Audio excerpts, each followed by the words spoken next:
El aire de la tarde traía un aroma a madera fresca cuando los líderes de la media tribu de Manasés se presentaron ante Josué.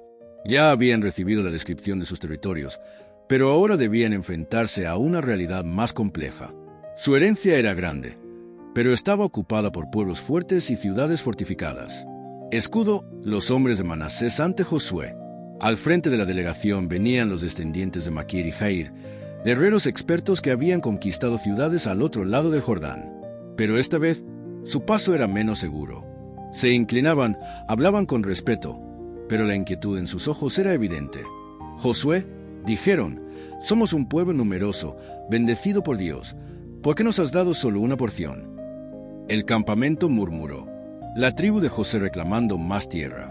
Pero Josué, que había crecido junto a Efraín y conocía muy bien el espíritu de sus hermanos, los miró con firmeza y una chispa de reto.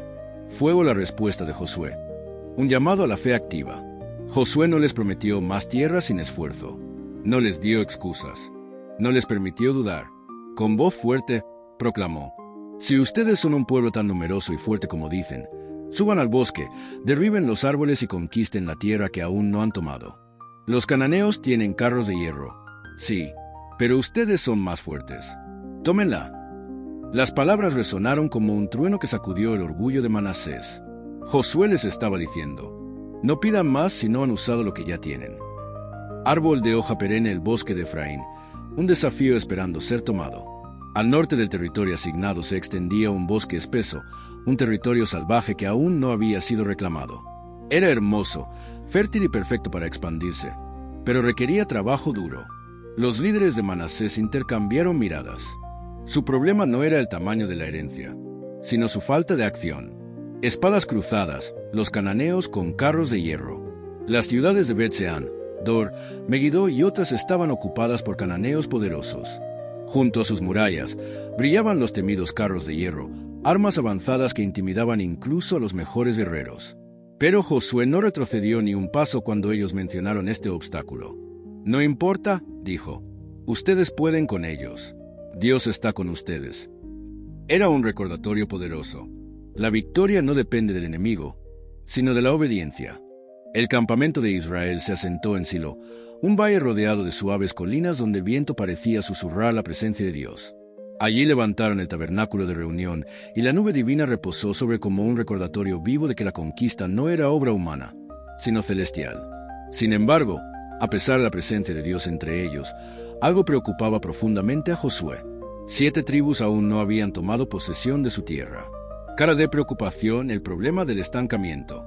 Judá había recibido su herencia. Efraín y Manasés también.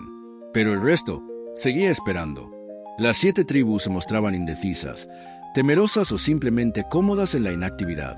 Se habían acostumbrado a vivir en el campamento en vez de avanzar hacia su herencia. Josué caminaba entre las tiendas observando rostros desanimados, jóvenes distraídos y líderes sin iniciativa. Cada día que pasaba era una oportunidad perdida. Alto voltaje, la reprensión directa de Josué. Finalmente, Josué no pudo contenerse más.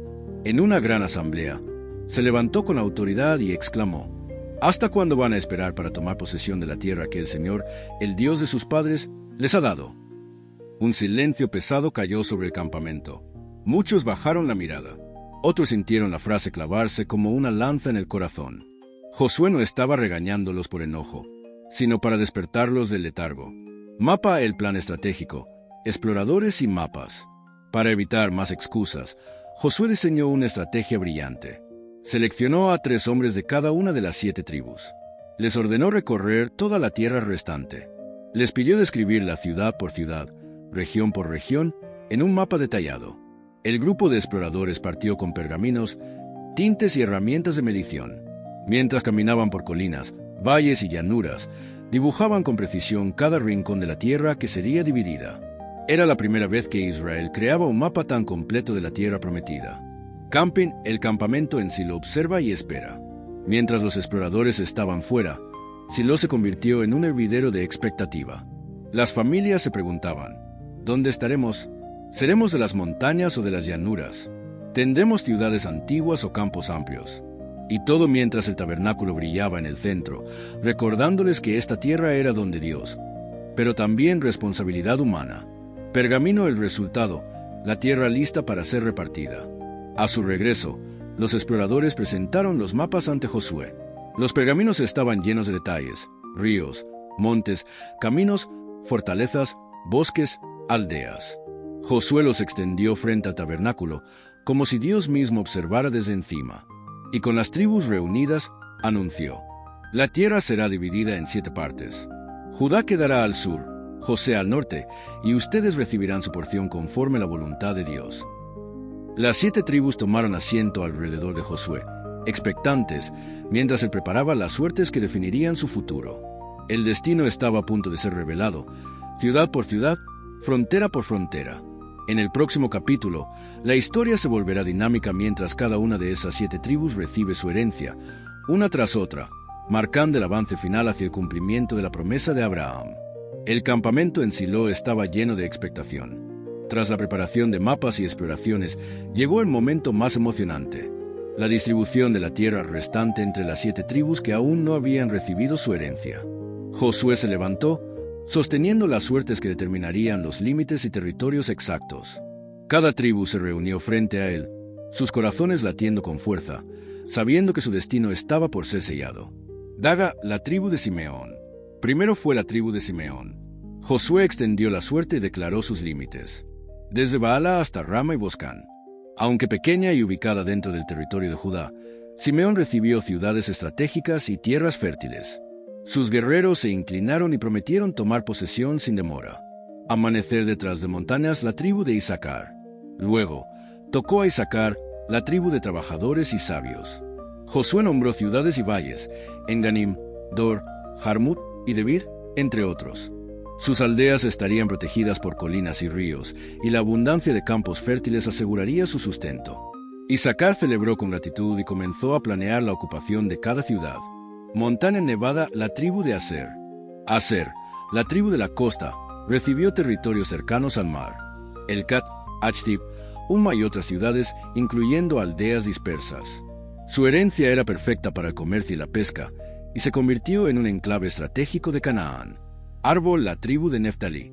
Neftalí fue asignada a los fértiles valles y montañas del norte, Jezreel, Kedes y Azor, tierra que fluía en abundancia, ideal para ganado y agricultura.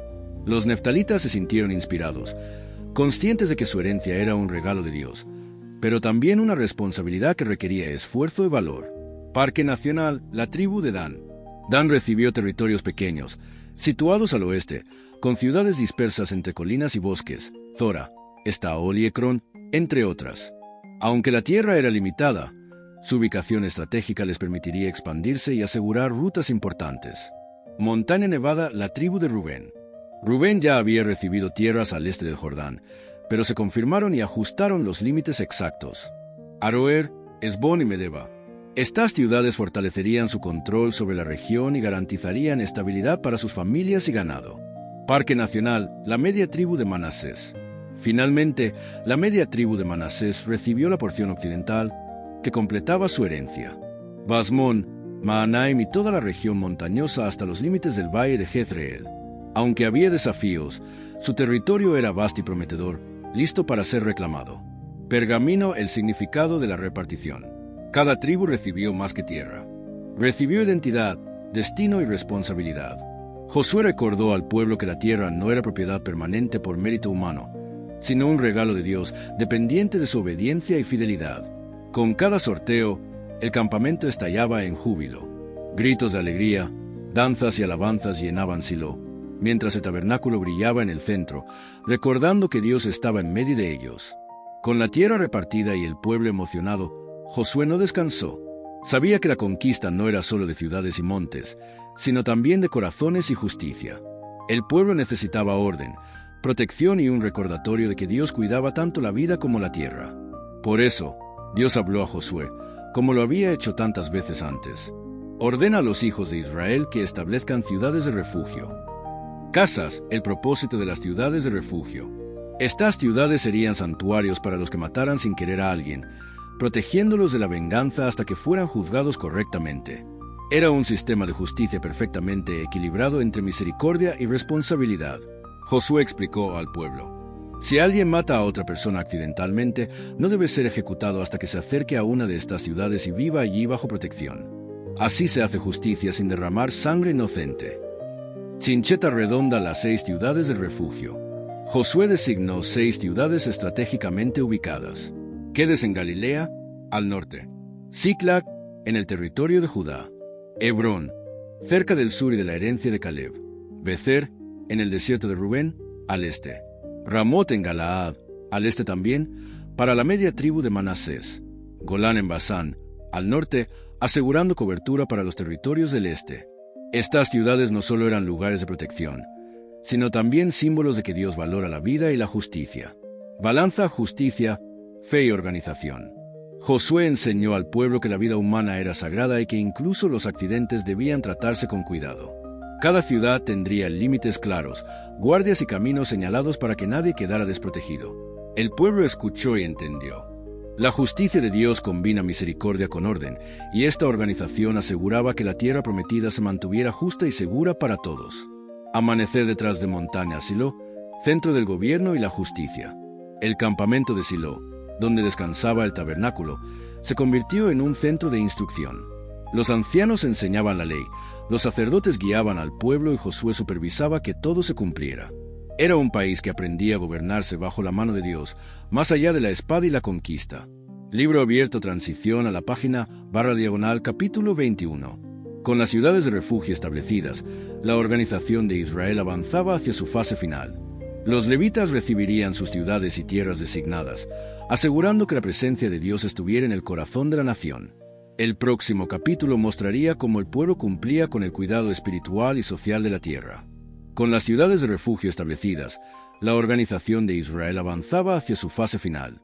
Los levitas recibirían sus ciudades y tierras designadas, asegurando que la presencia de Dios estuviera en el corazón de la nación.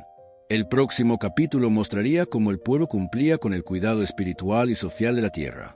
Tras la repartición de tierras y la organización de las ciudades de refugio, Josué se centró en un grupo especial: los levitas, guardianes del tabernáculo y del servicio a Dios. Aunque no recibieron un territorio grande como las otras tribus, Dios había prometido que tendrían ciudades para habitar y pastizales alrededor para su ganado y sustento. Casas, la asignación de ciudades a los levitas. Josué reunió al pueblo y declaró: Dios ha dado a los levitas su heredad entre ustedes. Serán responsables del servicio en el tabernáculo y sus ciudades estarán entre todas las tribus.